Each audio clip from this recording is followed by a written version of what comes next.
इंदौर के एक घर में ईवी कार्स को रात को चार्ज लगाया जाता है और लगभग सुबह 4 बजे के आसपास आग लग जाती है और आग घर तक पहुंच जाती है। घर के अंदर ब्लास्ट हो जाता है और लगभग 8 लोगों की जान चली जाती है और कई सारे लोग घायल हो जाते हैं। और ये इंसिडेंस अभी का ही है इंदौर का, जहां पर ये केस सामने आया है। और इसके बाद एक चीज सबके माइंड में आ जाती है, क्या यार ईवी कार लेना सेफ है या नहीं? अगर हम एक ईवी कार लेने का प्लान कर रहे हैं या फिर ले चुके हैं तो क्या हमारी कार में तो कभी ऐसे आग नहीं लग जाएगी? ये सवाल सबके मन में आ जाता है। तो चलो आज इसी के बारे में बात करते हैं और आपको बताता हूं, अगर आप एक ईवी कार ऑन कर रहे हो या फिर कोई भी इलेक्ट्रिक व्हीकल ऑन कर रहे हो तो आपको क्या क्या सेफ्टी घर में रखनी चाहिए, क्या क्या प्रिकॉशंस रखने चाहिए ताकि आपके घर में कभी ऐसा कोई इंसिडेंस ना हो। अब देखो, मैं आज के टाइम में 3 इलेक्ट्रिक व्हीकल ऑन कर रहा हूं, आप सबको पता है, तो मुझे अच्छे से पता है कि यार क्या क्या चीजें ध्यान रखनी चाहिए और मैं अपने घर के अंदर भी है ना उस चीज को फॉलो करता हूं। तो वीडियो को शुरू से एंड तक देखना, अच्छे से समझना ताकि आप इस तरीके की घटना होने से बच सको। तो पहले समझते हैं कि इंसिडेंस क्या हुआ। तो देखो, सुबह के लगभग 4 साढ़े 4 बजे का टाइम था। घर के अंदर सब लोग सो रहे थे। एक ईवी कार घर के बाहर ही चार्ज हो रही थी। अब चार्जिंग पॉइंट जो था वहां पर एक शॉर्ट सर्किट हो जाता है। अब शॉर्ट सर्किट से चिंगारी लगती है और चिंगारी कार तक पहुंच जाती है और कार आग पकड़ लेती है। अभी यहां तक भी सब कुछ ठीक था, कंट्रोलेबल था, लेकिन उसके बाद एक डिजास्टर चीज हो जाती है। वो क्या? जो कार में आग लगी थी वो घर तक पहुंच जाती है और घर के अंदर रखे हुए थे 10 एलपीजी सिलेंडर। तो पहले एक सिलेंडर तक आग पहुंचती है, वो हीट होता है और ब्लास्ट हो जाता है और ऐसे करके 1 बाय 1 लगभग 4 एलपीजी सिलेंडर ब्लास्ट हो जाते हैं और पूरे घर के अंदर जबरदस्त तरीके से आग लग जाती है। और घर के अंदर क्या है कि इलेक्ट्रॉनिक लॉक्स लगे हुए थे। अभी जैसे ही आग लगती है, शॉर्ट सर्किट होता है, लाइट्स बंद हो जाती है, तो अब इलेक्ट्रॉनिक लॉक की वजह से लोग गेट भी नहीं खोल पाते और वो घर के अंदर ही यहाँ पे पैक हो जाते हैं और वहीं पे उनकी जान चली जाती है। हालांकि कुछ देर बाद फायर ब्रिगेड ने इसके ऊपर काफी अच्छे से कंट्रोल किया और जो लोग घायल थे उनको हॉस्पिटल लेके गए। कुछ लोगों को बचाया जा सकता था तो बचाया गया। बट सवाल ये आता है, क्या इलेक्ट्रिक कार घर में होना डेंजरस है या कोई भी इलेक्ट्रिक व्हीकल घर में होना डेंजरस है? क्योंकि इस तरीके के केसेस आपने पिछले 3-4 सालों में कई बार सुने होंगे। तो मेरा मानना है बिल्कुल नहीं। अगर आप सेफ्टी के साथ में इलेक्ट्रिक कार को चार्ज कर रहे हो या फिर घर में कोई भी इलेक्ट्रिक व्हीकल रख रहे हो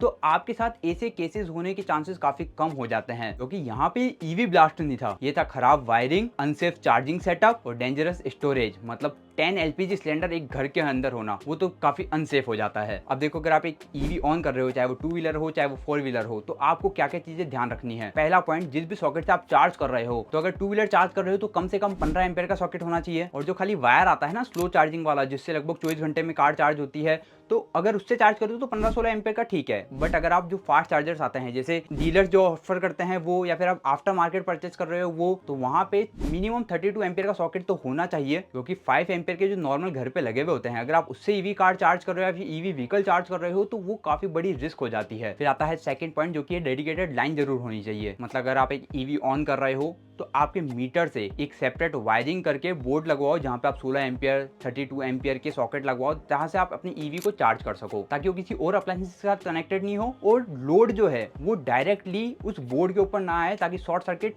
होने के चांसेस काफी कम हो जाए। फिर तीसरा पॉइंट आता है एमसीबी और आरसीसीबी प्रोटेक्शन होना चाहिए। जैसे एमसीबी के अंदर मान लो अगर ओवरलोड हो जाए तो एमसीबी ट्रिप हो जाए, और RCCB residual current circuit breaker होता है जो कि करंट लीकेज से बचाता है। तो जैसे ही एकदम कुछ भी फायर इंसिडेंट होगा तो वहां पे आपको सेफ्टी मिल जाएगी और वहीं पे वो इंसिडेंट एंड हो सकता है और आपकी लाइफ सेवर बन सकता है। फिर आता है फोर्थ पॉइंट, जो कि है प्रॉपर अर्थिंग। हम देखते हैं कई सारे घरों के अंदर प्रॉपर अर्थिंग वायर होते ही नहीं है, जिसकी वजह से शॉर्ट सर्किट के चांसेस ज्यादा बढ़ जाते हैं और फायर केसेस वहां पे आपको ज्यादा देखने को मिलते हैं। इसलिए अगर ईवी कार ऑन कर रहे हो तो वहां पे एक प्रॉपर कॉपर अर्थिंग का यूज जरूर करना, ताकि ये जो रिस्क है फायर लगने की वो काफी हद तक कम रहे। फिर आता है पांचवा पॉइंट, वो है वायर क्वालिटी। तो घर की वायरिंग तो आपने जो भी करवा रखी है ठीक है, आपने ईवी चार्जिंग के लिए जो अलग से एक पॉइंट लिया है उसकी वायरिंग 2.5 स्क्वायर mm या फिर 4 स्क्वायर mm की मिनिमम होनी चाहिए और वो भी कॉपर वायरिंग होनी चाहिए। ये जो लोकल वायरिंग है ना, ये ही इस तरीके के इंसिडेंट्स का कारण बनते हैं। एंड फिर 6 पॉइंट, जो कि सबसे ज्यादा इंपॉर्टेंट है, कि आपको क्या चीज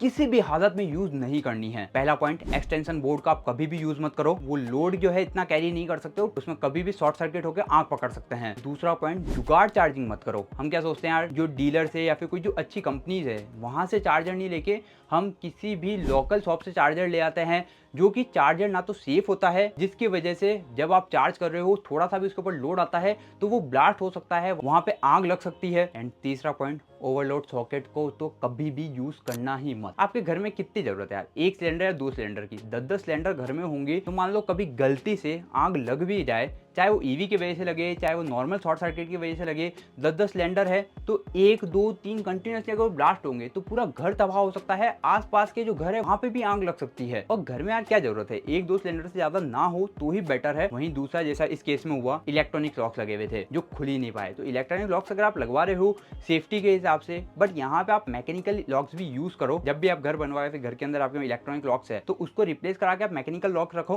ताकि थोड़ा इजी रहे यार। कभी इस तरीके के केसेस हो जाए तो आप इजीली गेट खोल के बाहर जा सको और अपनी जान को जहां तक हो सके बचा सको। और यार आप देखो, इलेक्ट्रिक कार ले रहे हो, कितनी महंगी आती है, 15-20 लाख रुपए की। आप इलेक्ट्रिक 2 व्हीलर भी ले रहे हो तो लाख, 1.25 लाख, 2 लाख रुपए तक आते हैं। तो हम घर के अंदर एक फायर एक्सटिंग्विशर तो ला ही सकते हैं। तो ओवरऑल समरी ये है, इलेक्ट्रिक कार आपके लिए डेंजरस नहीं है। इलेक्ट्रिक कार को चार्ज करने का अगर गलत तरीका है तो वो आपके लिए डेंजरस है, जैसा इस केस में देखने को मिला। तो आपको जो मैंने सारी चीजें बताई है इसको ध्यान जरूर रखना और इस वीडियो को ज्यादा से ज्यादा लोगों तक शेयर जरूर करना, ताकि जो भी लोग इलेक्ट्रिक कार ऑन कर रहे हैं या फिर इलेक्ट्रिक बाइक ऑन कर रहे हैं, इलेक्ट्रिक कार लेने का, इलेक्ट्रिक बाइक लेने का प्लान कर रहे हैं, तो वो इन चीजों को ध्यान रखे और एक अच्छे से अपनी इलेक्ट्रिक कार को, इलेक्ट्रिक बाइक को चार्ज कर सके, उसको मेंटेन कर सके, ताकि इस तरीके के केसेस उनके घर में ना हो। बाकी इस तरीके के और वीडियोस के लिए चैनल को सब्सक्राइब करके बेल आइकन जरूर दबा देना। मिलता है आपसे अगले वीडियो में। Okay, bye.